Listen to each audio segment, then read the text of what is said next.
नमस्कार बच्चों, स्वागत है आपका ऐसे लर्निंग प्लेटफॉर्म पे जो ना कि आपको कंसेप्ट पढ़ाता है बल्कि कंसेप्ट को एक्सपीरियंस भी कराता है। आज हम एक ऐसे फिजिक्स के टॉपिक को देख रहे होंगे जो हमारे ओम्स भैया फिजिक्स के हैं। वो एक लॉ देकर गए थे और वो लॉ किसके ऊपर था? वो लॉ था वोल्टेज एंड करंट के बीच में एक रिलेशनशिप था, यानी कि किसी भी सर्किट में जो वोल्टेज होगा और करंट होगा वो डायरेक्टली प्रोपोर्शनल होंगे। कंसेप्ट को आज हम पढ़ेंगे भी और एक्सपीरियंस भी करेंगे विकशा के माध्यम से। ओम्स लॉ स्टार्ट करने से पहले कुछ बेसिक सी चीजें हैं जो हम जान लेते हैं। यहां मुझे सामने क्या दिख रहा है? मुझे कुछ इलेक्ट्रिक कंपोनेंट्स दिख रहे हैं एंड अब मुझे इन इलेक्ट्रिक कंपोनेंट्स को इनके सिंबल पे उठा के रखना है और इस सर्किट को कंस्ट्रक्ट करना है। एक सिंपल सा टास्क है हमारे लिए। अब ये जो मुझे दिख रहा है ये क्या होती है? ये की होती है। इस की को उठाया, यहाँ पर जहां उसकी जगह है वहां रखा और इंडिकेशन आ गया कि यार की जो है हमने सही जगह रखी। अब इसी तरीके से हमें बाकी कंपोनेंट्स को भी प्लेस करना होगा। V है, ये क्या है? वोल्ट मीटर है, तो वोल्ट मीटर को वोल्ट मीटर की जगह रख दो। सेल को उठा के सेल की जगह पे रख दो। अब क्या बचा? एमीटर बचा, तो एमीटर को उठाया और एमीटर की जगह पे रख दिया। अब ये सर्किट है ना कंप्लीट होने में बस हो ही गया है। एक ही चीज बाकी है, क्या? ये रेजिस्टर उठाया एंड ड्रैग किया। यार एक अलग ही एक्सपीरियंस था। हम लोग सारे कंपोनेंट्स को टच कर सकते थे, उनके साथ इंटरैक्ट कर सकते थे, इसको जूम इन जूम आउट कर सकते हैं। एक अच्छा लर्निंग एक्सपीरियंस है कि आप चीजों के साथ इंटरैक्ट हो रहे हो। ये सर्किट हमने खुद डेवलप किया है तो हम उसमें इन्वॉल्व हो रहे हैं, उसे एक्सपीरियंस कर रहे हैं। ये तो था यार कि एक सर्किट को हम कंस्ट्रक्ट कैसे करेंगे। जैसे ही सर्किट कंस्ट्रक्ट हुआ, सर्किट में करंट फ्लो होने लग गई। ये था यार सर्किट के बारे में, सर्किट कंस्ट्रक्शन के बारे में। मेन जो आज का पर्पस है, इस टॉपिक का पर्पस है, वो है ओम्स लॉ, यानी कि किसी भी सर्किट में वोल्टेज और करंट के बीच में जो रिलेशन होता है वो डायरेक्टली प्रोपोर्शनल होता है। ये आज हम जानने वाले हैं। तो यार हम लोग आते हैं कंसेप्ट के ऊपर। अब यहां मुझे क्या दिख रहा है?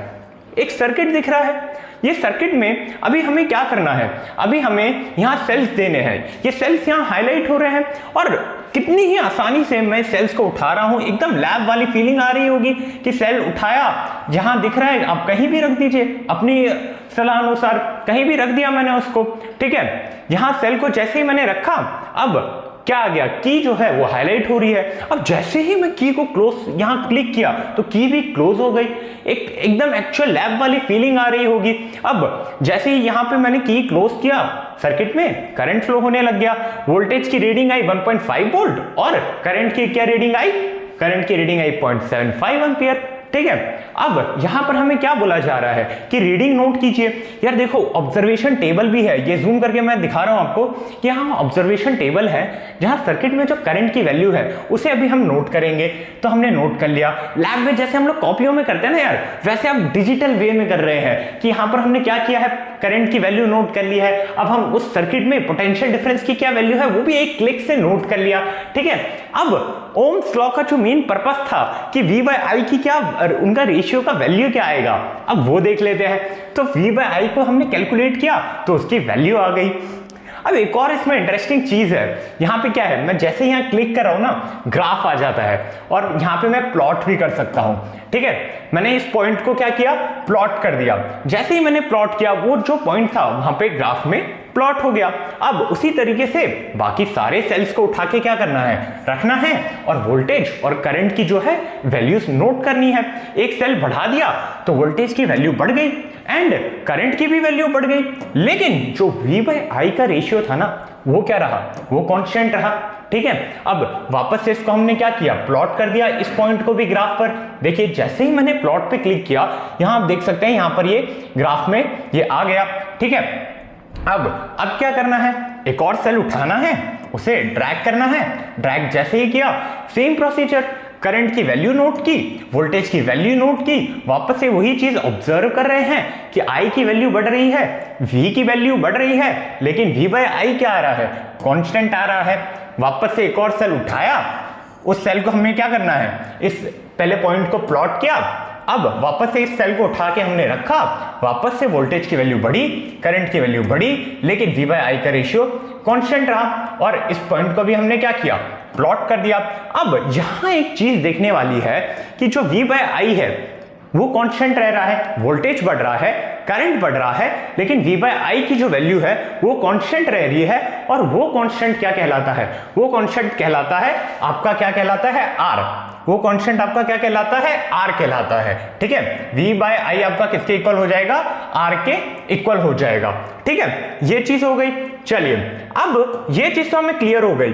यहां पर एक अलग ही एक्सपीरियंस आपको देखने को मिला यार। हमने ना ग्रीन ग्राफ पे क्लासरूम्स में काफी सारे ग्राफ्स में ग्राफ प्लॉट किए होंगे एंड लिमिटेड पॉइंट्स के लिए किए होंगे, लेकिन यहाँ इस एक डिजिटल एक्सपीरियंस को हम देख रहे हैं कि डिजिटली उस चीज को हम कैसे कर रहे हैं। अब एक ही मेरे क्लिक पे ग्राफ बन गया, एकदम एक्यूरेट आपको वो चीज मिल रही है, एकदम एक्यूरेट आपको ग्राफ मिल रहा है, उस पॉइंट के साथ मिल रहा है।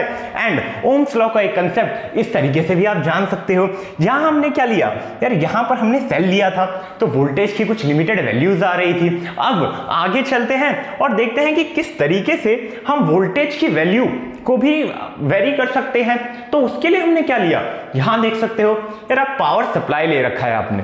पावर सप्लाई जैसे ही लिया है तो पावर सप्लाई के लिए और रेजिस्टेंस के लिए, दोनों के लिए ही आपको यहां पर स्लाइडर दे रखा है। सो हम लोग क्या कर सकते हैं यार, आसानी से इसे स्लाइड करके इंटरैक्ट कर सकते हैं। तो जो वोल्टेज की वैल्यू होगी वो चेंज होगी, आप कोई भी वैल्यू यहां से सिलेक्ट कर सकते हो। सो ये एक एडेड एडवांटेज है। और एक और एडवांटेज यहां ये है कि आपको विजुअल्स देखने को मिल रहा है। जैसे ही मैं V की वैल्यू चेंज कर रहा हूं, पावर सप्लाई में वो चेंज रिफ्लेक्ट कर रहा है।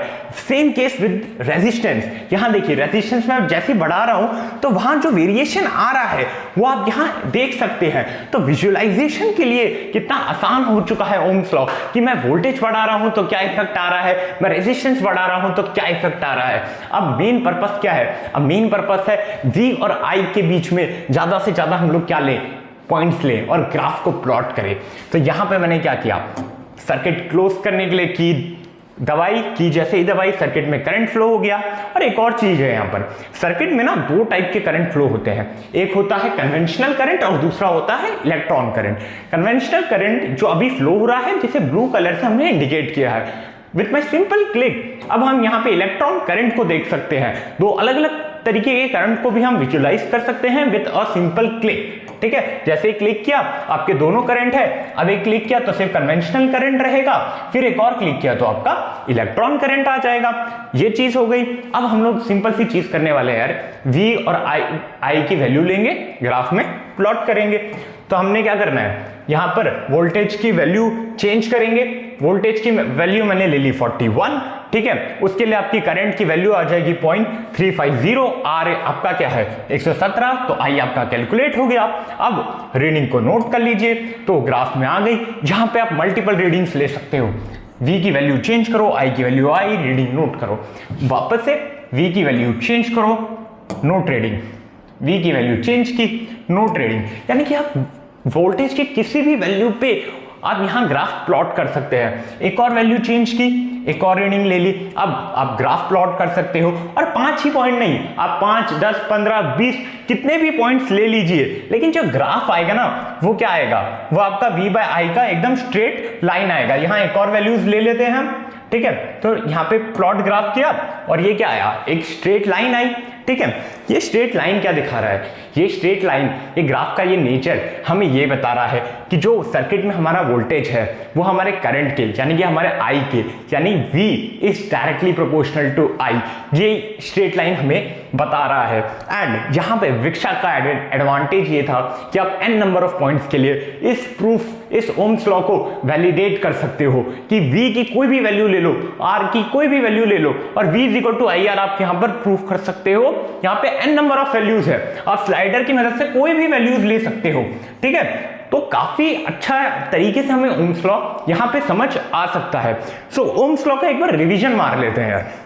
स्टार्टिंग में सर्किट हमने बनाया, उसके बाद हमने बेसिक चीजें जानी, लेकिन मेन जो मकसद था ओम्स लॉ का वो ये था कि यार जो वोल्टेज है, किसी भी पोटेंशियल डिफरेंस जो है किसी भी सर्किट में, वो डायरेक्टली प्रोपोर्शनल होगा उस सर्किट में कितना करंट फ्लो हो रहा है। This means that V is directly proportional to I, यानी कि V is equal to IR। R आपका क्या हो जाएगा, R आपका हो जाएगा प्रोपोर्शनलिटी कांस्टेंट यानी कि रेजिस्टेंस, और ये एक कांस्टेंट रहेगा। तो ये हमारा क्या था, समरी पार्ट। होप आपको ये जो वीडियो है, ये जो टॉपिक है, ये जो कंसेप्ट है, वो एकदम से समझ आ गया होगा। क्योंकि यार यहाँ हमने सिर्फ रट्टा नहीं लगाया है, एनसीईआरटी की 4 लाइन और 2 इमेज नहीं देखी है, यहाँ हमने इस टॉपिक को एक्सपीरियंस किया है, इसे फील लिया है, अलग अलग वैल्यूज के साथ वैलिडेट किया है। होप आपकी लर्निंग अच्छी हुई होगी। धन्यवाद।